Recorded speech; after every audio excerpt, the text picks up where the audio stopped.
Pada awal abad ke-20, Bandung berkembang pesat menjadi salah satu pusat pemerintahan dan perdagangan penting di wilayah Priangan, Hindia Belanda. Jalan-jalan baru dibangun, kawasan permukiman mulai meluas, dan aktivitas ekonomi tumbuh semakin ramai. Namun, di balik kemajuan itu, pelayanan kesehatan bagi masyarakat Bumiputera masih sangat terbatas. Wabah penyakit kerap muncul, sementara banyak warga kesulitan memperoleh pengobatan yang layak.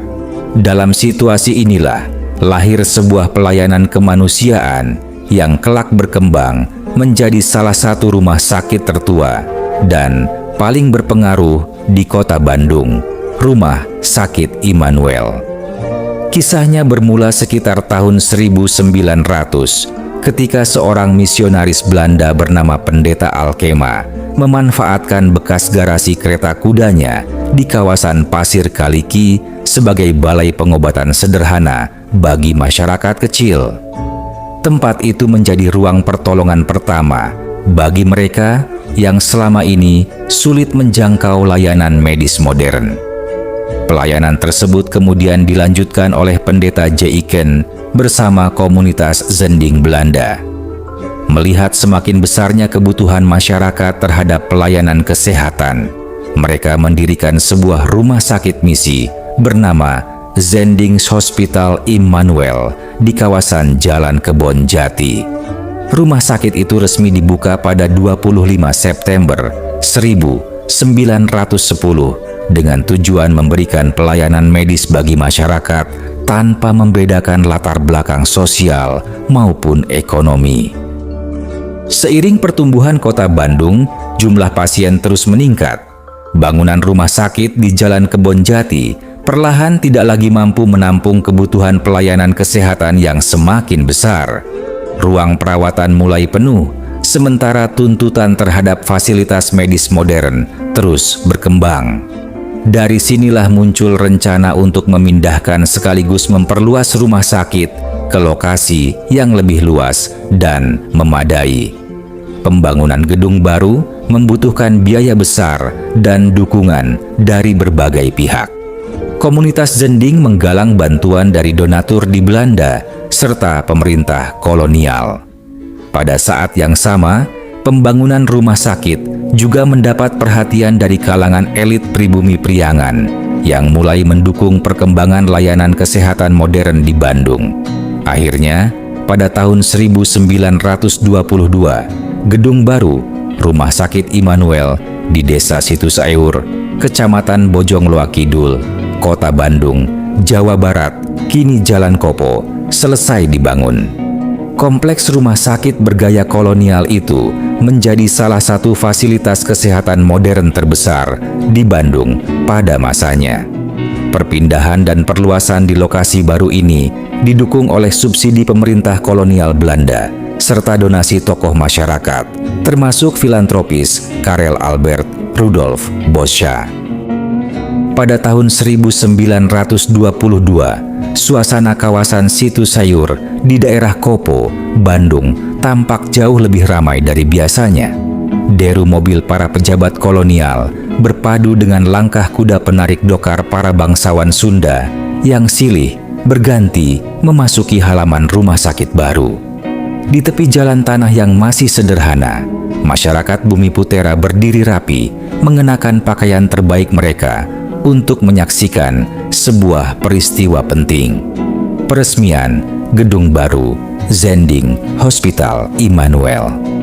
Rumah sakit misi Kristen yang sebelumnya beroperasi di kawasan Jalan Kebon Jati itu kini berdiri di lahan yang jauh lebih luas dan hijau. Bangunannya mengusung gaya arsitektur kolonial modern khas Hindia Belanda dengan jendela-jendela besar dan lorong terbuka yang dirancang agar udara pegunungan Bandung dapat mengalir bebas ke seluruh ruangan.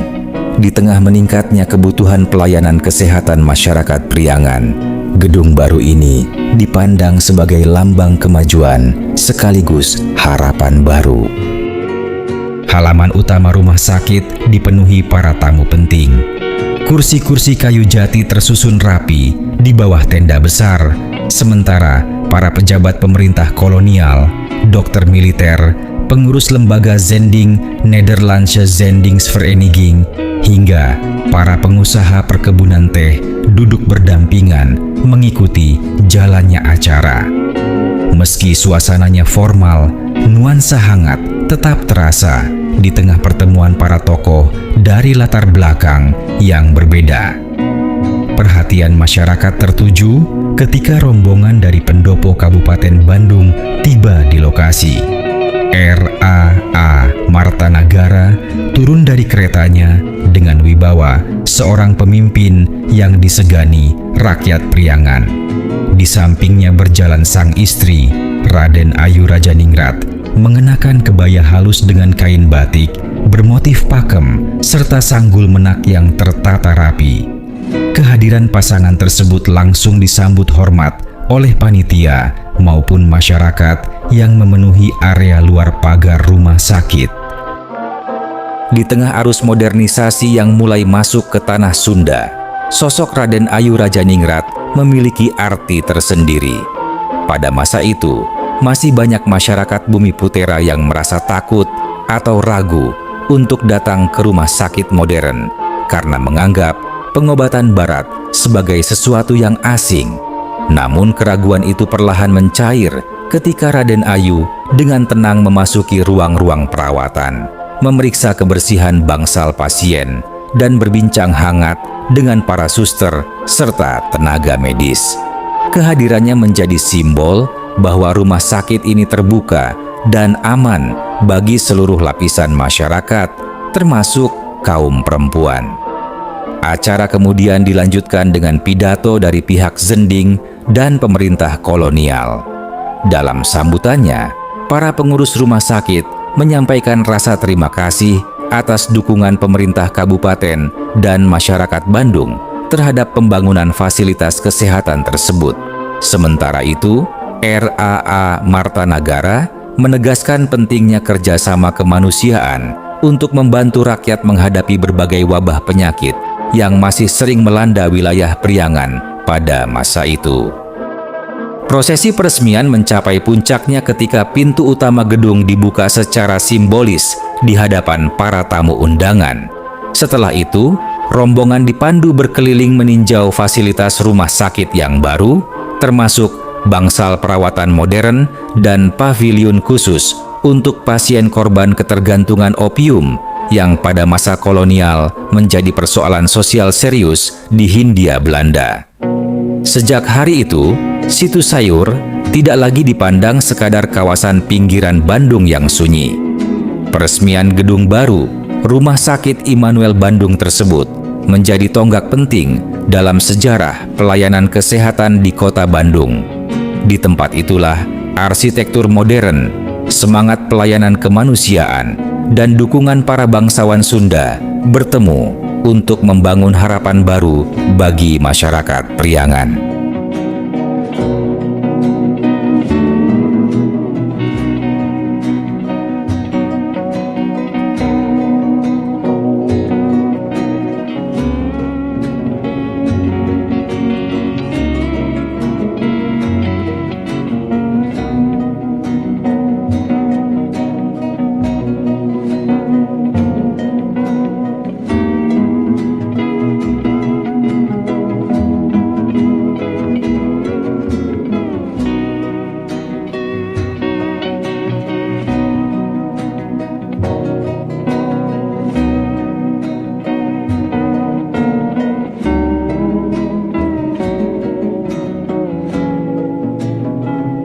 Memasuki dekade 1930-an, Bandung menghadapi persoalan sosial baru akibat maraknya penggunaan opium atau candu.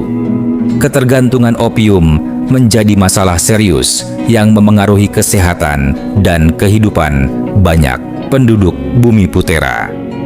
Pada masa itu, pelayanan rehabilitasi bagi pecandu opium mulai berkembang dalam jaringan pelayanan kesehatan dan misi yang berkaitan dengan Rumah Sakit Immanuel. Para pasien tidak hanya menjalani perawatan medis, tetapi juga mendapatkan pendampingan mental dan sosial agar dapat kembali menjalani kehidupan yang lebih baik. Salah satu tokoh misionaris anti-opium yang aktif dalam pelayanan tersebut adalah Hope, yang turut memberikan pembinaan bagi para pecandu-candu. Setelah kondisi mereka membaik, sebagian pasien bahkan dikirim mengikuti pelatihan keterampilan kerja agar dapat kembali mandiri di tengah masyarakat.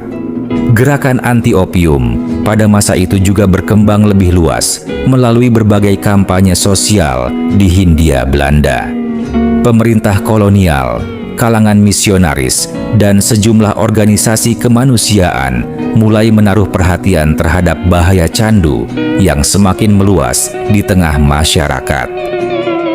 Pada periode inilah, Johannes Laimena mulai berkiprah di Rumah Sakit Immanuel. Dokter muda Bumiputera yang kelak dikenal sebagai salah satu tokoh penting kesehatan Indonesia itu bertugas di rumah sakit ini sejak awal 1930-an dan kemudian memegang peranan penting dalam pengelolaannya menjelang masa pendudukan Jepang. Di bawah pengawasan para dokter dan tenaga medis saat itu, pelayanan kesehatan Rumah Sakit Immanuel berkembang semakin modern dan terstruktur. Pemeriksaan röntgen mulai dimanfaatkan untuk membantu diagnosis pasien, sementara sistem pelayanan medis dan pendidikan tenaga kesehatan terus diperbaiki. Selama bertugas di Bandung, Laimena dikenal aktif mengembangkan pelayanan kesehatan masyarakat, pendidikan perawat, serta pendekatan kesehatan berbasis klinik bagi masyarakat sekitar. Pengalamannya di Rumah Sakit Immanuel kemudian sangat memengaruhi gagasannya mengenai pelayanan kesehatan terpadu yang kelak dikenal sebagai Bandung Plan. Konsep tersebut menekankan pentingnya pencegahan penyakit, pelayanan kesehatan masyarakat, dan pengobatan yang terjangkau bagi rakyat luas. Gagasan itu kemudian menjadi salah satu pemikiran awal yang turut memengaruhi lahirnya sistem pusat kesehatan masyarakat atau puskesmas di Indonesia pada masa setelah kemerdekaan. Selasar Rumah Sakit di Jalan Kopo menjadi saksi perjalanan panjang pelayanan kesehatan di Bandung. Di tempat itu, ribuan pasien dari berbagai latar belakang datang mencari kesembuhan, harapan, dan pertolongan di tengah masa kolonial yang penuh keterbatasan. Setelah Indonesia merdeka, perjalanan Rumah Sakit Immanuel memasuki babak baru. Pada 1 Juli 1949, pengelolaan rumah sakit diserahkan kepada Gereja Kristen Pasundan. Sejak saat itu, Rumah Sakit Immanuel berkembang sebagai institusi pelayanan kesehatan nasional yang dikelola oleh Yayasan Badan Rumah Sakit Gereja Kristen Pasundan. Peran rumah sakit semakin luas ketika pada tahun 1965, Rumah Sakit Immanuel menjalin kerjasama dengan Fakultas Kedokteran Universitas Kristen Maranatha sebagai rumah sakit pendidikan. Kerjasama tersebut menjadikan Rumah Sakit Immanuel bukan hanya pusat pelayanan kesehatan, tetapi juga tempat lahirnya generasi baru tenaga medis Indonesia. Kini, setelah lebih dari 1 abad berdiri, Rumah Sakit Immanuel Bandung telah berkembang menjadi rumah sakit swasta modern tipe B dengan fasilitas medis yang terus diperbarui. Meski zaman telah berubah, semangat yang diwariskan para pendirinya tetap bertahan. Semangat pelayanan, kemanusiaan, dan pengabdian bagi sesama. Jika kita menoleh ke belakang, pada awal abad ke-20, Hindia Belanda menghadapi krisis sosial yang perlahan menggerogoti kehidupan masyarakat, candu atau madat. Di bawah sistem opium regi, monopoli candu milik pemerintah kolonial, peredaran opium dikontrol secara resmi dan dijadikan sumber pemasukan negara yang sangat besar. Kedai-kedai candu legal berdiri di berbagai kota, menyasar kaum buruh, pekerja kasar, hingga masyarakat kecil yang hidup di bawah tekanan ekonomi kolonial. Di balik keuntungan besar yang mengalir ke kas pemerintah, jutaan rakyat Bumiputera justru terperangkap dalam lingkaran ketergantungan. Candu bukan hanya merusak kesehatan tubuh, tetapi juga menghancurkan kehidupan keluarga, produktivitas kerja, dan kondisi ekonomi masyarakat. Situasi inilah yang kemudian memicu lahirnya gerakan anti candu di berbagai wilayah Jawa. Sejak akhir abad ke-19, kelompok-kelompok kemanusiaan, organisasi keagamaan, dokter, dan kaum intelektual mulai menyuarakan penolakan terhadap bisnis madat kolonial. Salah satu organisasi yang paling aktif adalah Anti-Opium Bond yang berdiri pada tahun 1888. Mereka menekan pemerintah Belanda melalui tulisan, kampanye sosial, dan propaganda kemanusiaan. Namun, perjuangan mereka tidak berhenti pada kritik politik semata.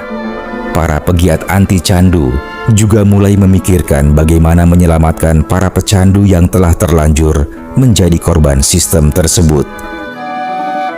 Pada tahun 1932, sebuah babak penting dalam sejarah kemanusiaan dan kesehatan publik tercatat di Hindia Belanda.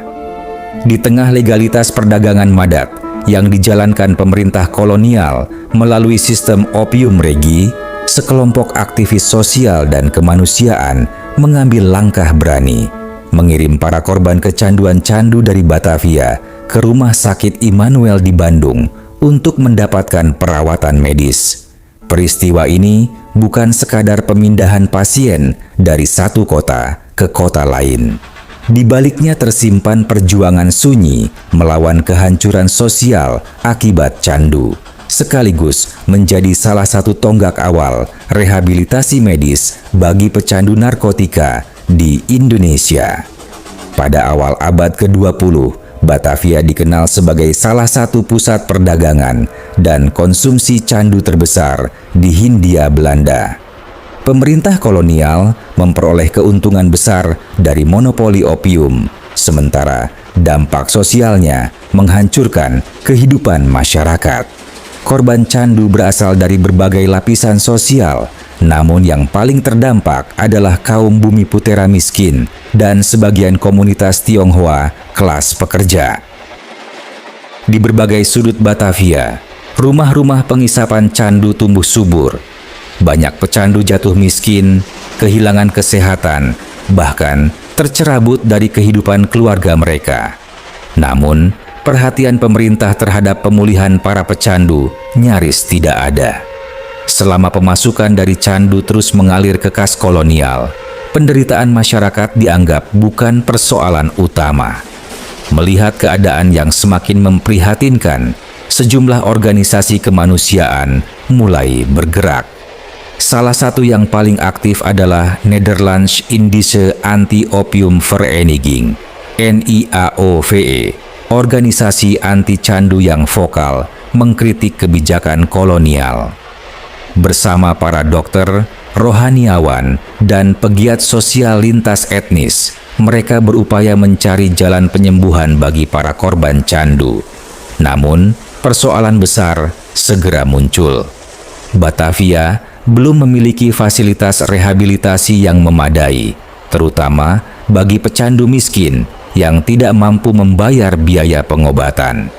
Di tengah kebuntuan itu, pilihan akhirnya jatuh pada Zendings Hospital Immanuel di Bandung, yang kini dikenal sebagai Rumah Sakit Immanuel Bandung. Rumah sakit yang didirikan oleh lembaga Zending Kristen tersebut dikenal memiliki fasilitas medis yang cukup maju untuk ukuran zamannya. Selain itu, Bandung yang berhawa sejuk dianggap lebih ideal bagi proses pemulihan fisik dan mental dibandingkan panas dan hiruk-pikuk Batavia. Rumah Sakit Immanuel juga memiliki reputasi sebagai rumah sakit yang menjunjung pelayanan kemanusiaan tanpa membedakan suku, agama, maupun status sosial pasien. Faktor inilah yang membuat para aktivis anti candu percaya bahwa tempat tersebut mampu menjadi lokasi rehabilitasi yang lebih manusiawi. tahun 1932 menjadi saksi pengiriman sejumlah korban candu dari Batavia menuju Bandung menggunakan jalur kereta api. Perjalanan itu bukan hanya perpindahan geografis, tetapi juga upaya memutus para pecandu dari lingkungan lama yang penuh godaan madat. Kereta yang melintasi dataran Priangan membawa harapan baru bagi mereka yang selama bertahun-tahun terjebak dalam ketergantungan opium. Banyak pasien tiba di Bandung dalam kondisi tubuh lemah, kurus, dan mengalami gangguan kesehatan serius akibat penggunaan candu jangka panjang.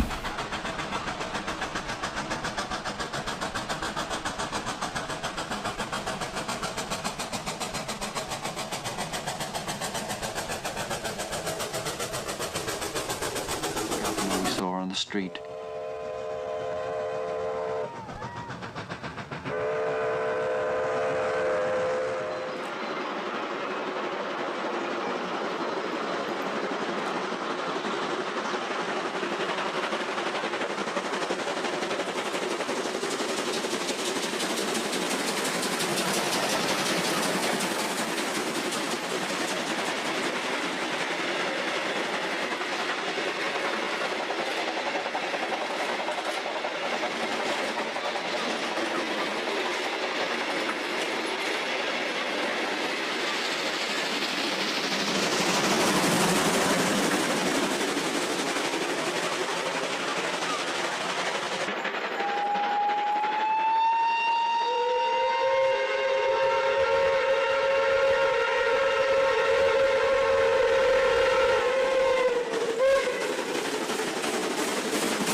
Sesampainya di rumah sakit Immanuel, mereka ditempatkan di bangsal-bangsal khusus untuk menjalani proses pemulihan secara bertahap.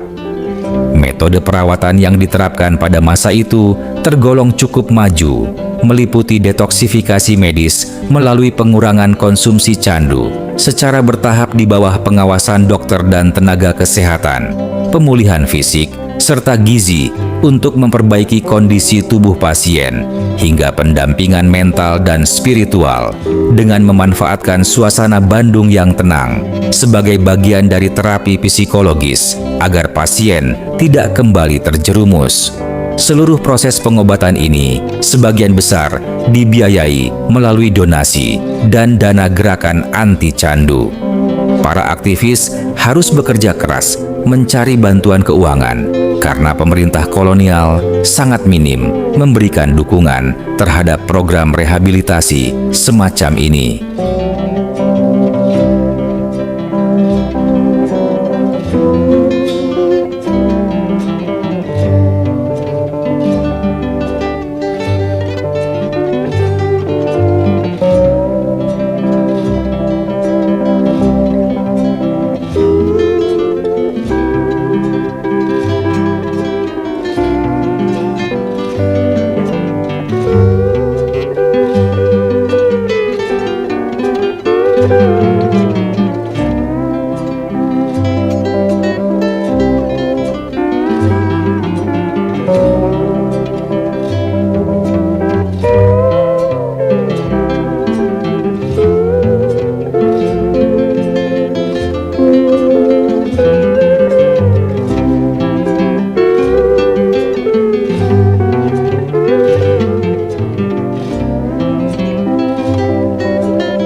Setelah kondisi mereka membaik, para mantan pecandu tidak langsung dilepas begitu saja.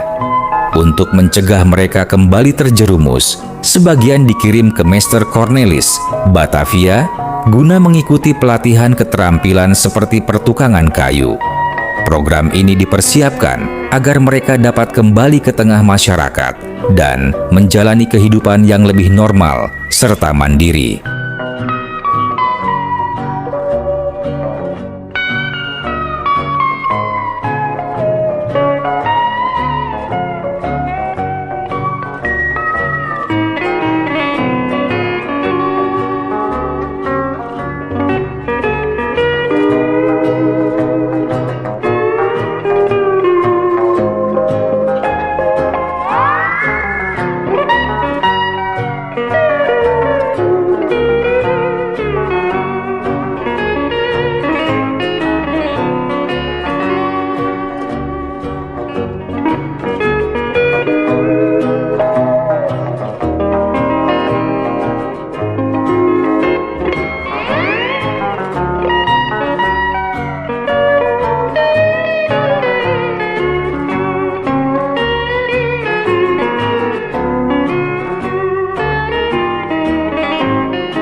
Gerakan anti candu pun semakin berkembang. Para pegiat mulai melibatkan generasi muda Hindia Belanda melalui berbagai kampanye dan demonstrasi anti candu sebagai bentuk perlawanan moral terhadap dampak buruk opium di tengah masyarakat. Kisah pengiriman korban candu ke Rumah Sakit Immanuel Bandung pada tahun 1932 menunjukkan bahwa masyarakat sipil di era kolonial tidak tinggal diam menghadapi kerusakan sosial akibat narkotika. Di tengah sistem kolonial yang justru memperoleh keuntungan dari candu, muncul kelompok-kelompok yang memilih berdiri di pihak kemanusiaan. Rumah Sakit Immanuel pun menorehkan peran penting dalam sejarah kesehatan di Jawa Barat. Rumah sakit ini bukan hanya menjadi tempat pengobatan penyakit umum, tetapi juga salah satu pelopor pemulihan psikososial bagi korban kecanduan pada masa Hindia Belanda. Kini, kisah tersebut hampir terlupakan oleh waktu. Padahal, peristiwa tahun 1932 itu menyimpan pelajaran besar tentang mahalnya harga sebuah pemulihan, serta pentingnya kerjasama sosial dalam melawan bahaya narkotika. Polanya mungkin berubah, tetapi ancamannya tetap serupa hingga hari ini.